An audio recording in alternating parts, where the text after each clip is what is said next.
Olá, turminha, bom dia, tudo bem com vocês? Espero que sim.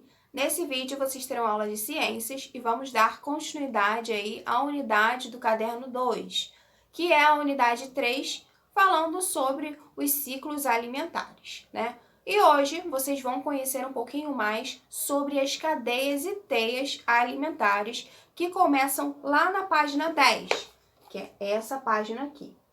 Então, como de costume, terão algumas atividades, né, algumas frases e parágrafos que vocês deverão sublinhar. Mas calma que a tia vai explicar e mostrar para vocês quais são elas. Então, vamos lá, começando o texto com o título Cadeias Alimentares. Agora que você já sabe como os seres vivos podem ser classificados, que eu ensinei para vocês no vídeo da semana passada, vamos compreender o que são cadeias alimentares. Então, aqui nós temos um exemplo. Temos aqui os fungos e as bactérias, né, que são os decompositores, e depois nós temos o ciclo da cadeia alimentar. Então, vão acompanhando aí no livro de vocês enquanto eu vou lendo. Bom, a larva de inseto, ela serve de alimento para o passarinho. O passarinho serve de alimento para a serpente, né, a cobra, que por sua vez nós temos aí os fungos e bactérias, que são os decompositores. Bom, as cadeias alimentares, elas indicam a relação alimentar existente entre os seres vivos de um determinado ambiente. Então, essa primeira frase aí vocês irão sublinhar. Estão vendo aqui? Bom, agora lá embaixo, nós temos uma explicação sobre os consumidores, que é todo esse parágrafo aqui que vocês também irão sublinhar, que diz assim: os compositores de uma cadeia alimentar podem ser classificados conforme a posição que ocupam na cadeia. Aqueles que se alimentam dos produtores, ou seja, os herbívoros, que vocês aprenderam na semana passada, são chamados de consumidores primários. Os que se alimentam dos herbívoros são os consumidores secundários. E os que se alimentam dos consumidores secundários são denominados consumidores terciários e assim por diante, ok? Virando a página aí, página 11, nós temos as teias alimentares. Então, vamos ver como essa teia se compõe e qual a diferença entre teia e cadeia. Então, vamos lá. Na prática, nós temos aí na terceira linha, vocês já podem sublinhar, é comum que os seres vivos sejam produtores ou consumidores e participem de várias cadeias alimentares no ambiente onde vivem. Um vegetal, por exemplo, pode servir de alimento para vários herbívoros de diversas cadeias alimentares. E desse modo, em vez de ser uma cadeia simples, a gente pode observar a formação de uma teia alimentar, em que há uma integração de diversos seres vivos que pertencem a diversas cadeias alimentares. Então, observem aí na imagem, ó, vocês vão sublinhar todo esse parágrafo que a tia leu e observarem aí a diferença entre teia alimentar e cadeia alimentar. Vamos lá.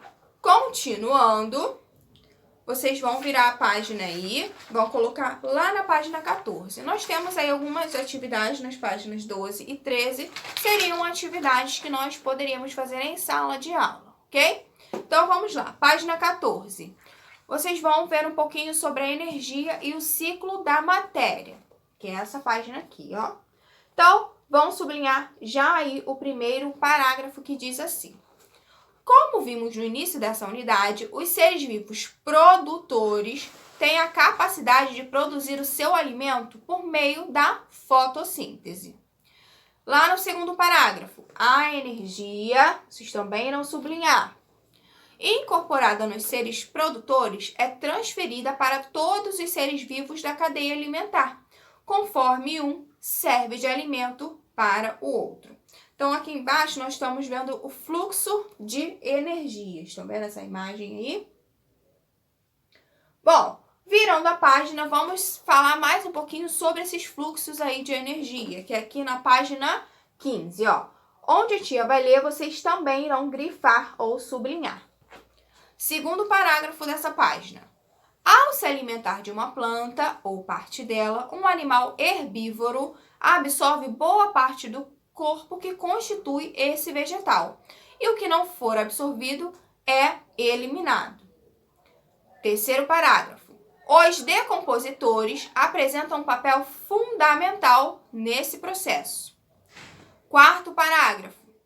O fluxo de energia, preste atenção, nas cadeias alimentares ocorre em apenas uma direção, da fonte até o último consumidor da cadeia e os decompositores. E o último parágrafo, que vocês irão aí sublinhar ele todo, diz assim: diferentemente do que acontece com a energia, a matéria não se perde ao longo da cadeia alimentar. Além disso, ela pode ser novamente incorporada ao ambiente e à cadeia em um ciclo contínuo, que nós chamamos de ciclo da matéria. Bom, dado essas explicações aí sobre os pontos principais da atividade, vocês irão realizar aí os exercícios das páginas 16 até a página 21. Bom, eu vou agora mostrar para vocês alguns exemplos de cadeias alimentares que estão dentro das atividades. Lá na página 17, nós temos aí alguns animais, plantas, né, seres vivos no geral, que servem aí para a gente fazer uma cadeia alimentar. Então, vamos aos exemplos. Nós temos aqui um coelho, que ele se alimenta de plantas, né? O coelho, ele é um herbívoro, então plantas e vegetais. Nós temos aqui também o ser humano. E o ser humano, ele se alimenta aqui, ó, da galinha, né? O frango.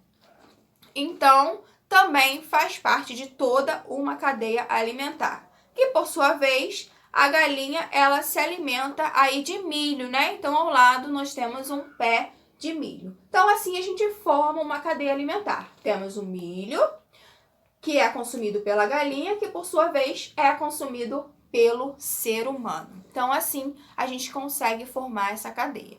Já a teia alimentar são aquelas várias formas de alimentação, né, que o ser humano e outros seres vivos, conseguem se alimentar aí, produzindo aí seu próprio alimento. Bom, essa foi a explicação da atividade de hoje. Qualquer dúvida vocês podem me perguntar. Estarei disponível aqui às 11 horas no nosso plantão de dúvidas. Então, um beijo e até lá!